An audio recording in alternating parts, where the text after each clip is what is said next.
వెతలు తీరును కృపలు దొరుకును సాటి లేనిది యేసుని నామం యేసునామమే మధురం మదిలో తలచిన ధన్యం యేసునామమే మధురం.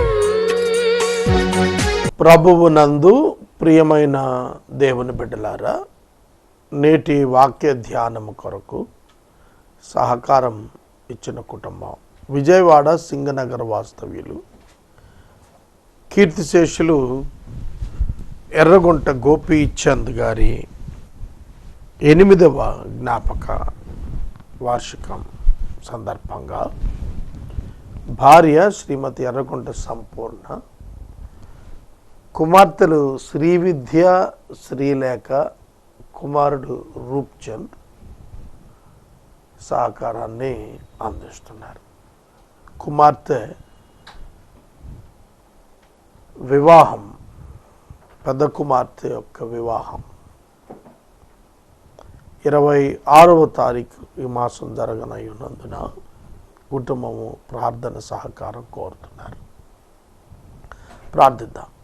మమ్మలను మిక్కిలిగా ప్రేమిస్తున్న తండ్రి, మీ దాసుడు ఎర్రగుంట గోపీచంద్ గారిని మీ సన్నిధికి తీసుకొని 8 సంవత్సరాలు పూర్తయ్యాయి. మీ దాసురాలు సంపూర్ణ గారిని శ్రీలేఖ, శ్రీవిద్య, రూప్చందులను కాపాడి కనికరించి వృద్ధి చెందించి ప్రయోజకులు చేసినందుకు వందనాలు. పెద్ద కుమార్తె యొక్క వివాహం 24, 26 తారీఖుల్లో జరుగు కార్యక్రమాలు దీవించమని ప్రార్థిస్తున్నాము. మీ చేతులకు ఈ చిన్న కుటుంబాన్ని అప్పగిస్తున్నాము. మేలుతో నింపండి. ప్రత్యేకంగా ప్రభు నేటి వాక్య ధ్యానం ద్వారా మాతో మాట్లాడండి. హెబ్రీ పత్రిక అధికారిక పత్రిక, దీనిని అర్థం చేసుకునే కృప మాకిమ్మని యేసునామాన్ని అడుగుతున్నాం తండ్రి, ఆమేన్. ప్రియమైన దేవుని బిడ్డలారా, హెబ్రీ పత్రిక 10వ అధ్యాయం మీ ఎదుట ఉంచుకోండి. హెబ్రీయులకు పౌలు వ్రాస్తున్నాడు. హెబ్రీయులు అంటే ఇజ్రాయేలు జనాంగం, అబ్రహాము సంతతి మరియు కనానులో నివాసం ఉంటుటకు పిలువబడి ఐగుప్తు నుంచి విమోచించబడి ఆ భూభాగాన్ని స్వాధీనం చేసుకుని రాజ్యంగా ఏర్పడి దేవుని మందసం, దేవుని ప్రత్యక్ష గుడారం, దేవుని ఆజ్ఞలు, దేవుని మందిరం, దేవుని ప్రవక్తలు, దేవుడిచ్చిన రాజులు, God related people, old testament Jews, Israel జనాంగము ప్రామిస్డ్ పీపుల్, న్యూ టెస్టమెంట్లో గ్రేస్డ్ పీపుల్. వాళ్ళు ప్రామిస్ ద్వారా వాళ్ళు కనాన్లోనికి వచ్చారు. మనం not by promise but by grace. వాళ్ళు ప్రామిస్ ద్వారా కనానికి వచ్చినప్పుడు వాళ్ళు చేయలేకపోయింది ఏమిటి అంటే అవిధేయత. అవిధేయత ఉన్నప్పుడల్లా దేవుడు బయటికి గంటేవాడు, విధేయులైనప్పుడు లోపల తెచ్చేవాడు. అది కండిషనల్ ప్రామిస్ అయింది.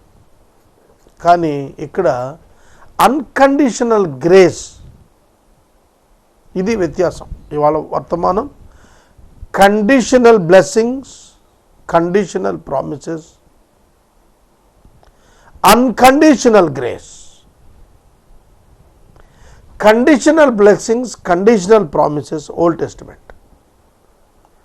Unconditional grace, mercy, compassion new testament. Conditional blessing, sin is the object. పాపం అక్కడ పరిగణలో తీసుకోబడింది. అన్కండిషనల్ గ్రేస్, మెర్సీ, కంపాషన్ పాపము పరిగణలోకి తీసుకోబడలేదు, విశ్వాసమే పరిగణలోనికి తీసుకోబడింది. కాబట్టి ఈ వ్యత్యాసం ఆనాటి యూదులు గ్రహించాలని పౌలు ఈ పుస్తకం రాశాడు. ఇవాళ నేను మీతో చెబుతుంది ఏమిటంటే, పాత నిబంధన అయితే ఆజ్ఞలు పాటించుట, ఆ పాటించుటలో సరిగా ఉండుట వాటి వల్ల. అయితే క్రొత్త నిబంధనలో దేవుడు మనకు కృపనిచ్చాడు. మన పాపాన్ని ఆయన క్షమించడానికి ఆయన వెల చెల్లించాడు. ఓల్డ్ టెస్టిమెంట్లో వాళ్ళు పొందిన ప్రతి దీవెన కండిషనల్. న్యూ టెస్టిమెంట్లో మనము పొందిన దీవెనలన్నీ అన్కండిషనల్ అండ్ గ్రేస్డ్. ఓల్డ్ టెస్టిమెంట్లో మెరిట్ వాళ్ళకు వాళ్ళ వ్యక్తిగతంగా వాళ్ళు మెరిట్ అవుతా వచ్చేవాళ్ళు. న్యూ టెస్టిమెంట్లో కృప. కనుక దేవుని యొక్క వాక్యము మనకు అర్థం అయ్యేటట్లుగా మనం ఆలోచించి నేర్చుకోవాలి. అందుకే కొన్ని వ్యత్యాసాలు మనకు ఎలా చెబుతూ వచ్చాడో మీ ముందు ఉంచుతున్నాను. ఒకటి, పాత నిబంధన బలులు సంపూర్ణ సిద్ధి కలుగ చేయలేవు. సంపూర్ణ సిద్ధి కలుగ చేయలేవు. క్రొత్త నిబంధన మాత్రమే సంపూర్ణ సిద్ధి కలుగ చేస్తుంది. మొదటి వచనంలోనే చెప్పాడు, ఏటేటా అర్పించు ఒకే విధమైన బలులు వాటిని తెచ్చు వారికి ఎన్నడూ సంపూర్ణ సిద్ధి కలుగ చేయలేవు. For since the law has but a shadow of the good things to come, instead of the true form of these realities, it can never, by the same sacrifices that are continually offered every year, make perfect those who draw near. Make perfect. సంపూర్ణ సిద్ధి అంటే make perfect. Make perfect. పర్ఫెక్షన్లోకి నడిపించడం లేదు. అర్థమవుతుందా మీకు? ఏమిటి perfection? మనం ఆలోచించాలా. పర్ఫెక్షన్లోకి మనం నడవాల అంటే దేవుడు యొక్క కుమారుడైన క్రీస్తు సారూప్యం యాజ్ ఇట్ ఈజ్ అండ్ ఎగ్జాక్ట్గా రావాలి. అలా వచ్చేదేమి లేదు. 10 ఆజ్ఞలు ఇచ్చాడు. 10 ఆజ్ఞల్లో ఒక్కటి మీరినా అన్నీ మీరినట్టే అన్నాడు.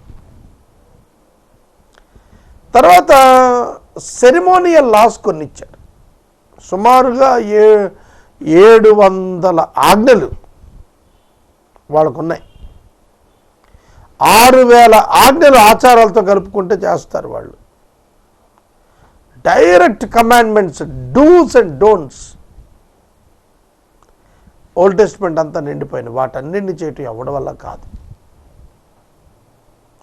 ఎందుకంటే పాపము మానవ అంతరంగంలో నివాసం ఉంటుంది కనుక ఇక అవి చేసే ప్రసక్తే లేదు. అందుకే రోమాలో చెప్పాడు, ఒక్కడు లేడు, అందరూ పాపం చేసి దేవుడు అనుగ్రహించే మహిమను పొందలేకపోతున్నారు. సొలొమోను మహారాజు మందిర నిర్మాణం అయిన తర్వాత చేసినటువంటి ప్రార్థన రాజుల మొదటి గ్రంథం 7వ అధ్యాయంలో కనిపిస్తుంది. అక్కడ సొలొమోను ప్రార్థన చేశాడు. ఏమని తెలుసా? దేవా, పాపము చేయని వాడు ఒక్కడునూ లేడు. పాపము చేయని వాడు ఒక్కడు కూడా లేడు. మీరు ఒప్పుకోండి, ఒప్పుకోకపోతే అది మీ హెడేక్. కానీ బైబిల్ ఏం చెప్తుందంటే ఒక్కడు కూడా లేడు పాపం చేయనివాడు. ప్రతి వాడు పాపం చేశాడు. ఆదాము నుండి వచ్చిన ప్రతి మానవుడు పాపం చేస్తూనే ఉన్నాడు. ఎందుకంటే పాపమును కలిగి జన్మించాడు. In nature, built in nature, అంతరంగంలో ఉండే స్వభావం. అందుకని ఒక బాలుడు వాని చేష్టల చేత వాని చెడును తెలియపరుస్తాడన్నాడు. ఆదికాండ 6వ అధ్యాయంలో మీ ఊహ, నరుని యొక్క ఆలోచనలోని ఊహ బాల్యము నుండే కేవలం చెడ్డదన్నాడు. ఎట్లా చెప్పండి ఇవన్నీ అంటే సంక్రమించినటువంటి స్వభావం. ఎందుకంటే ఆదాములో మానవ జాతి ఉన్నది. ఆదామునకు సంతానం ఇంకా కలగక మునుపు ఏదైనా వనంలో వాళ్ళు పాపం చేశారు. పాపం అంటే ఏంటి? మనం పాపం అంటే మనకేంటంటే సినిమాకి వెళ్ళటం, సిగరెట్కి తాగటం, పేకాట ఆడటం, వ్యభిచారం చేయటం, అల్లరిగా తిరగటం, మనకివి పాపాలు. అక్కడ పాపం అంటే ఏమిటి? దేవుని నమ్మకపోవటం పాపం. అది ఆరిజిన్ ఆఫ్ సిన్. అన్బిలీఫ్, దేవునిపై నమ్మకం లేకపోవటం, దేవుడిచ్చిన మాటను నమ్మక అపవాది మాటను నమ్మి తమ సొంత నిర్ణయం తీసుకున్నారు. That is sin. అది పాపం. దేవునిపై అవిశ్వాసమే పాపం. ఒక్క మాటలో చెప్పాలంటే what is sin? It means unbelief on God, disbelief. నమ్మకం లేదు దేవుడు అంటే. విశ్వాసము కానిది, విశ్వాస సహితము కానిది పాపం. విశ్వాస మూలము కానిది ఏదో అదే పాపం అన్నాడు సామెతల గ్రంథంలో. విశ్వాస మూలము కానిది. దాన్ని ఇంకొక భాషలో ఏమన్నా అంటే మేలైనది చెయ్యి నెరిగి ఉండి ఆలోచన చేయకుండా పాపం. మేలైనది ఏమిటి? విశ్వసించటం, నమ్మటం, విధేయత చూపటం. అది చేయకపోవటం పాపం. ఇన్ యాక్షన్ మేలైనది చేయకపోవటం పాపం. ఇన్ హార్ట్ విశ్వాస మూలం కానిది పాపం. డెఫినేషన్స్ అయ్యి యాకోబు చెప్పాడు ఆజ్ఞాతిక్రమం పాపం. యోహాను చెప్పింది ఆజ్ఞాతిక్రమం పాపం. కనుక ఆజ్ఞ అతిక్రమం ఇంటర్నల్ హార్ట్లో, అంతరంగంలో జరుగుతుంది. తర్వాత అది బయటకు వస్తుంది. హృదయంలో జరుగుతుంది. పాపం ఎప్పుడు కూడా హృదయంలోనే ఉత్పత్తి అవుతుంది. అది క్రియ ద్వారా డిస్ప్లే అవుతుంది, మేనిఫెస్ట్ అవుతుంది. హృదయంలో పాపం ఉత్పత్తి అయినప్పుడు ఆ వ్యక్తికే తెలుస్తుంది. అది డిస్ప్లే అయినప్పుడు మనుషులందరూ తెలిసిపోతుంది. కాబట్టి అంతరంగ పాపం బాహ్యాన పాపపు క్రియలు, ధిక్కారము చేయిస్తుంది.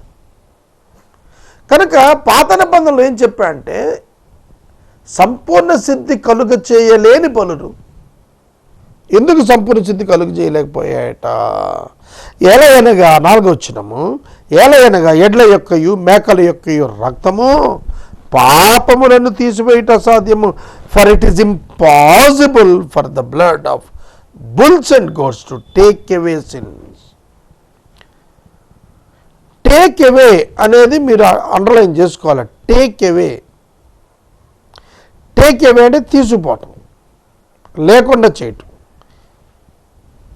డిజపియర్ చేయటం. పాపము ఎవ్రీ టైం, ఎవ్రీ ఇయర్ అలా జ్ఞప్తికొస్తూ అక్కడ ఉంటుంది. ఎందుకంటే అంతరంగంలో ఉన్నటువంటి ఆ స్వభావం అక్కడే ఉంది. దాన్ని జయించే ఒక స్వభావం లోపల లేదు. దాన్ని ఎదిరించే స్వభావం లోపల లేదు. చచ్చిన శవాలు కొట్టుకుపోతూ ఉంటాయి ప్రవాహంలో. That is the exact picture of sinfulness, sinful nature. పాపానికి లోబడటమే తప్ప పాపాన్ని ఎదిరించి ధిక్కరించి నిలబడటం అనేది లేదు. ఆ థింకింగ్, ఆ ప్యాటర్న్, ఆ డెసిషన్ మేకింగ్కి మానవుడు వెళ్ళలేకపోతున్నాడు. కారణం ఏంటంటే ఈ సంపూర్ణ సిద్ధి కలగక ఉండటమే. కాబట్టి ప్రభు ఏం చెబుతున్నాడంటే ఒక లాజిక్ చెప్పాడు ఇక్కడ పౌలు ద్వారా. పౌలు ఏం చెప్పాడనండి, అలాగు చేయగలిగితే సేవించువారు ఒక్కసారే పరిశుద్ధపరచబడిన ఎడల తరువాత వారి మనస్సాక్షికి పాపజ్ఞప్తి ఇకను ఉండదు కదా, కనుక వాటిని అర్పించడం మానేస్తారు కదా. అదే విషయాన్ని పౌలు మాట్లాడుతూ పాప క్షమాపణ ఎక్కడ కలుగునో అక్కడ పాప పరిహారార్థ బలి ఇక ఎన్నటికి ఉండదు. Their sins were not taken away, but those were covered up. అవి కప్పబడ్డాయి, తొలగించబడ్డాయి. అందుకే వాళ్ళు ఓల్డ్ టెస్టిమెంట్ భక్తులు పరదైసుకు వెళ్ళారు కానీ పరలోకానికి పోలేకపోయారు. క్రీస్తు యొక్క సిలువలో క్రీస్తు ఆ పనిష్మెంట్ యొక్క పర్ఫెక్ట్ ర్యాన్సమ్ చెల్లించే వరకు కూడా వాళ్ళకి చాయిస్ రాలేదు ప్రభు సన్నిధికి వెళ్ళడానికి. They were still under the bondage of the death in that time before the death of Christ. క్రీస్తు మరణానికి ముందు పరిశుద్ధులందరూ కూడా ఆ స్థానంలో, విశ్రమ స్థానంలో ఉండిపోవాల్సి వచ్చింది. ఇప్పుడైతే మనం డైరెక్ట్గా చనిపోయిన తర్వాత ప్రభు సన్నిధికి వెళ్తున్నాం, ప్రభు దగ్గరికి వెళ్ళిపోతాం మనం. అర్థం చేసుకోండి. కాబట్టి ఏం చెబుతున్నాడంటే ఆ బలులు అర్పించటం మారాలి అనంటే పాపాలు జ్ఞాపకానికి రాకూడదు. పాపాలు జ్ఞాపకానికి రాకూడదు అంటే ఏం జరగాలి? పాపాలు తీసివేయబడాలి. అపరాధ భావన ఉండకూడదు. అపరాధమును జ్ఞప్తికి రాకూడదు. జ్ఞప్తికి రాకూడదు అని అంటే జ్ఞాపకానికి తెచ్చేది ఉండకూడదు. జ్ఞాపకానికి తెచ్చేది ఏంటంటే ధర్మశాస్త్రం. దాన్ని కొట్టేస్తాను కొంచెం, దాన్ని కొట్టివేయటానికి వచ్చాడు. అందుకని 8-9 వచ్చినాడు, నీ చిత్తము నెరవేర్చుటకు ఇదిగో నేను వచ్చి ఉన్నానని చెప్పుచున్నాడు. ఇవన్నీ ధర్మశాస్త్రం చొప్పున అర్పించబడుతున్నాయి. ఏవన్నీ బలులన్నీ ధర్మశాస్త్రం చొప్పున అర్పించబడుతున్నాయి. ఆ రెండవ దాన్ని స్థిరపరచుటకు మొదటి దాన్ని కొట్టేస్తున్నాడు. మొదటి దానిలో పాపం కప్పబడుతూ వచ్చే ప్రాసెస్ జరిగితే రెండవ దానిలో పాపం తొలగిపోవటం కొరకు ఆ జ్ఞప్తి ఉండకుండా ఉండటానికి ధర్మశాస్త్రాన్ని కంప్లీట్ చేసి తొలగించాడు. సింపుల్గా ఎగ్జాంపుల్ చెప్తాను, అర్థం చేసుకోండి. మనకి గవర్నమెంట్లో ట్రాన్స్ఫర్స్ బ్యాన్ అని పెడతారు. ఆ ట్రాన్స్ఫర్ బ్యాన్ ఉన్నంత వరకు కూడా ట్రాన్స్ఫర్ అవటానికి లేదు, డెప్యుటేషన్ చేసుకోవచ్చు. ట్రాన్స్ఫర్లో బదిలీలు ఉండవు. అయితే మే ఎండింగ్ నుంచి జూన్లో ఒక 10 days బ్యాన్ లిఫ్ట్ అంటాడు. బ్యాన్ లిఫ్ట్ అంటే ఆ బ్యాన్ తీసేస్తారు. ఆ బ్యాన్ లిఫ్ట్ అయిపోతే ట్రాన్స్ఫర్ చేసేసుకుంటారు అధికారులు, ఎవరెవరికి ఎక్కడెక్కడ కావాలి. అలాగే ఇక్కడ బ్యాన్ ఏంటంటే లా ఆఫ్ గాడ్, దాన్ని లిఫ్ట్ చేశాడు. అదే కొలసీ పత్రిక 2వ అధ్యాయం 13-14 వచనంలో దాన్ని ఎత్తివేశాడు, లిఫ్టెడ్ అప్. మీరు జలాశయం దగ్గరికి ఎప్పుడైనా వెళ్తే రిజర్వాయర్స్ దగ్గరికి నీరు చక్కగా రిజర్వ్లో ఉంటుంది. ఆ గేట్స్ అన్నీ కూడా మూసి ఉంటాయి. జలాశయం యొక్క ద్వారాలు అన్నీ కూడా మూసి ఉంటాయి. పోలవరానికి 48 గేట్లు. మీరు కృష్ణా రివర్కి వెళ్తే అక్కడ ఆ వాటర్ బయటికి పోకుండా చాలా బలమైన తలుపులు, చెక్క తలుపులు అవి వేసి ఉంటాయి.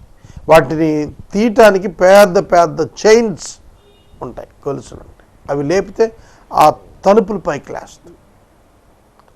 ఆ తలుపు పైకి లేచినప్పుడు ఎంత మేర పైకి లేపుతారో అంత మేర కింద ప్రవాహం వెళుతుంది.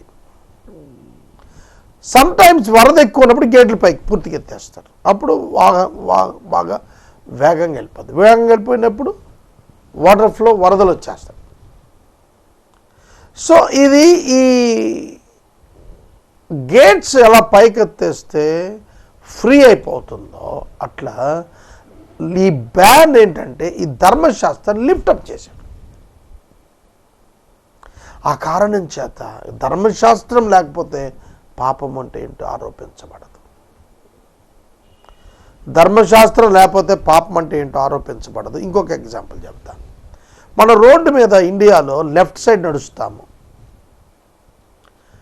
అదే రైల్వే స్టేషన్కి మీరు వెళ్ళినాక, రైల్వే స్టేషన్కి మీరు వెళ్తే ప్లాట్ఫామ్ మీద లెఫ్టా రైటా అనేది లేదు, ఎటైనా నడవచ్చు. ప్లాట్ఫామ్ మీద నేను ఇలా ఎదురు నడుస్తాను, ఇటు వెనక నడుస్తాను, ఇటు పక్క నడుస్తాను, ఇట్లా ఎవరు మాట్లాడలేదు. ఎందుకంటే అక్కడ రైట్ లెఫ్ట్ అనే ఆ సబ్జెక్ట్ నడవదు అక్కడ. It's not implemented over there. అక్కడ పనిచేయదు. రోడ్డు మీద లెఫ్ట్ సైడ్ నడవాలి, రోడ్డు మీద వెళ్తున్నాడు లెఫ్ట్ సైడ్ నడవాలా. కానీ అది మనకు అలవాటు అయిపోయి లెఫ్ట్ రైట్లో నడుస్తూ ఉంటాం ప్లాట్ఫామ్ మీద కూడా. కానీ ప్లాట్ఫామ్ మీద అయితే లెఫ్ట్కే నడవాలి, రైట్కే నడవకూడదు అనేది ఏం లేదు. కనుక న్యూ టెస్టిమెంట్ ఎందుకు ఇది చేయగలిగింది అంటే, ఆ అర్పించబడేటువంటి బలులు రిపీట్ అవ్వకోకుండా ఉండటానికి పర్ఫెక్ట్ బ్లడ్ షెడ్, ఖచ్చితమైనటువంటి వెల చెల్లించబడింది. ఎడ్ల యొక్కయు మేకల యొక్కయు రక్తము పాపములను తీసివేయుట అసాధ్యం. కాబట్టి ఇంకో రక్తం అవసరమైంది. రక్తం చిందించకుండా పాప క్షమాపణ కలుగుదని సాధారణంగా చెప్పవచ్చు. రక్తము చిందించకుండా పాప క్షమాపణ కలుగదు అని సాధారణంగా చెప్పవచ్చు. హెబ్రీ 9:22. మరి పాప క్షమాపణ కలగాలి అని అంటే మానవులకి ఏం కావాలట? మేకల యొక్క ఎడ్ల యొక్క రక్తము అక్కర్లేదు, సరిపోదు. It's not competent. మరి అలా అప్పుడు ఆయన ఇలా అన్నాడు. ఏమన్నాడు? బలియో అర్పణ నీవు కోరలేదు. ఏం కోరలేదంట? బలులను అర్పణలను కోరలేదు. నువ్వు నాకు శరీరాన్ని అమర్చావు. పూర్ణ హోమాలు పాప పరిహారార్థములు నీకు ఇష్టమైనవి కాదు. ఓల్డ్ టెస్టిమెంట్లో ఉన్నటువంటివన్నీ కూడా ఛాయారూపాలే కానీ దేవునికి ఇష్టమైనవి కాదు. దేవుడే చెప్పాడు, దేవునికి ఇష్టమైనవి కాదు. అప్పుడు నేను గ్రంథపు చుట్టలో నన్ను గురించి రాయబడిన ప్రకారము, దేవా నీ చిత్తం నెరవేర్చుటకు ఇదిగో నేను వచ్చాను. Behold, I have come to do your will, O Lord, as it is written of me in the scroll of the book. పాత నిబంధనలోనే భక్తులు చెప్పేశారు. పాత నిబంధన గ్రంథంలోనే భక్తులు చెప్పారు. ఏమని చెప్పారు? అయ్యా, ఈ బలుల చేత క్షమాపణ శాశ్వతంగా రాదు, కాబట్టి నిత్య నిబంధన జరగాలి, క్రొత్త నిబంధన రావాలి. ఇనిమియా చాలా స్పష్టంగా చెప్పాడు. క్రొత్త నిబంధన వస్తుంది, అది మనసుల పైన రాయబడుతుంది. మనుషులు ప్రభు దగ్గరికి వచ్చేస్తారు. అదే క్రొత్త నిబంధన ముందే చెప్పాడు. కాబట్టి ఎలా జరిగిందయ్యా ఇదేనంటే, శరీరం అమర్చబడింది. యేసుక్రీస్తుకు అమర్చబడినటువంటి శరీరం ఉన్నదే అది సొల్యూషన్కి దేవుడు ఏర్పాటు చేసిన అద్భుతమైనటువంటి ప్రణాళిక. రోమాపత్రిక 8:3 దేవుడు పాప పరిహారము నిమిత్తము తన సొంత కుమారుని పాప శరీరం ఆకారముతో ఈ లోకాన్ని పంపాడు. ఫిలిప్పీ పత్రిక 2వ అధ్యాయంలో ఆయన దేవునితో సమానముగా ఉండుట విడిచిపెట్టకూడని భాగ్యం ఎంచుకొనక దాసుని స్వరూపం ధరించి రిక్తినిగా చేసుకొని ఆకారమందు నరునిగా కనపడ్డాడు. The word of God became flesh. శరీరం ధరించాడు. ఆ శరీరం మీద దేవుడు మానవ పాపాన్ని మోపాడు. రోమా 8:3. పాపాన్ని మోపినప్పుడు ఆ శరీరము పాపముగా మారింది. Jesus became sin, not a sinner. We all are sinners. మనందరం పాపులమే. ఎక్స్పీరియన్స్లో పాపం చేశాం మనం. కానీ యేసుక్రీస్తు ప్రభు ఆయన పాపముగా మార్చబడ్డాడు. ఆయన పాపం చేయలేదు. ఇది imputed sin on the body of Jesus Christ. యేసుక్రీస్తు శరీరం మీద మానవ పాపం మోపబడింది. అది ఆయన పాపం చేయలేదు. కాబట్టి యేసు పొందిన శిక్ష మానవ పాపం కొరకు, తన పాపాల కొరకు అందరి ప్రధాన యాజకులు చేసుకోక్కర్లేదు. అందుకని వాళ్ళు లేవీల నుంచి వచ్చారు, ఈయన యూదా నుంచి వచ్చాడు, మీ సహోదరుల నుంచి అని చెప్పాడు. అందుకని మోషే. కాబట్టి ఆ చిత్తాన్ని బట్టి ఆ శరీరం ఒక్కసారి అర్పించబడింది, సిలువ మీద ఆ శరీరము విరవబడింది, రక్తము చిందించబడింది.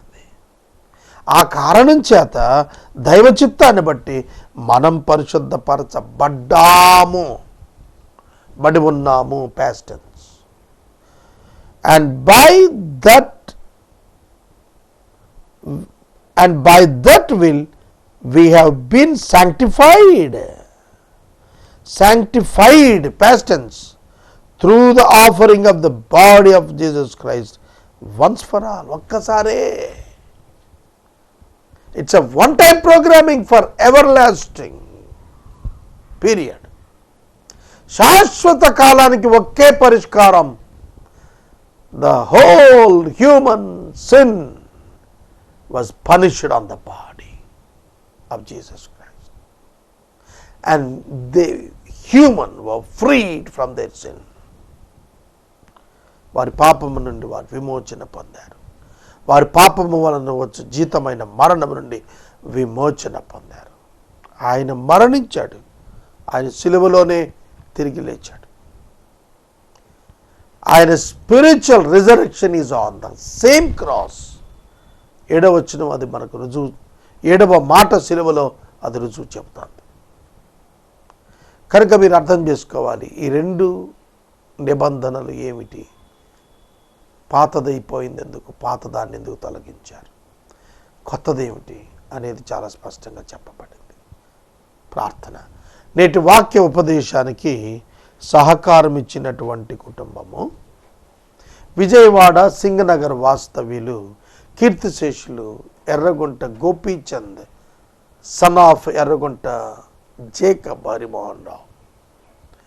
వీరి 8వ జ్ఞాపకార్థం డెత్ యానివర్సరీ సందర్భంగా భార్య శ్రీమతి ఎర్రగుంట సంపూర్ణ, కుమార్తెలు శ్రీవిద్య, శ్రీలేఖ, కుమారుడు రూప్చంద్ మరియు తల్లి ఎర్రగుంట బీనా సహకారం ఇస్తున్నారు. ప్రభువు ఈ కుటుంబాన్ని ఆదరించునుగాక. పెద్ద కుమార్తె వివాహం కొరకు ప్రార్థన చేద్దాం. మమ్మల్ని మిక్కిలిగా ప్రేమిస్తున్న తండ్రి, వాక్య ప్రసారం చేయించిన సంపూర్ణ గారిని, వారి బిడ్డలను దీవించండి. బీనా గారిని ఓదార్చండి.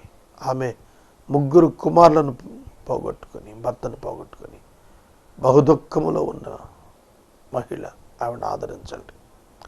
ప్రత్యేకంగా గోపీచంద్ పెద్ద కుమార్తె వివాహంలో సహాయం చేయండి. అన్ని అవసరాలు తీర్చండి, సమృద్ధిలోనికి నడిపించండి. ఈ సమయంలో ప్రత్యేకంగా వాక్యం విన్న ప్రతి ఒక్కరూ నిన్ను తెలుసుకునే భాగ్యం ఇవ్వండి. రక్షకుడైన యేసు నామాన్ని అడుగుచున్నాము, ఆమేన్. తండ్రి అయిన దేవుని ప్రేమ, కుమారుడైన యేసయ్య కృప, పరిశుద్ధాత్మ దేవుని యొక్క అన్యోన్య సహవాసం సదాకాలం మనందరికీ తోడైనగాక, ఆమేన్.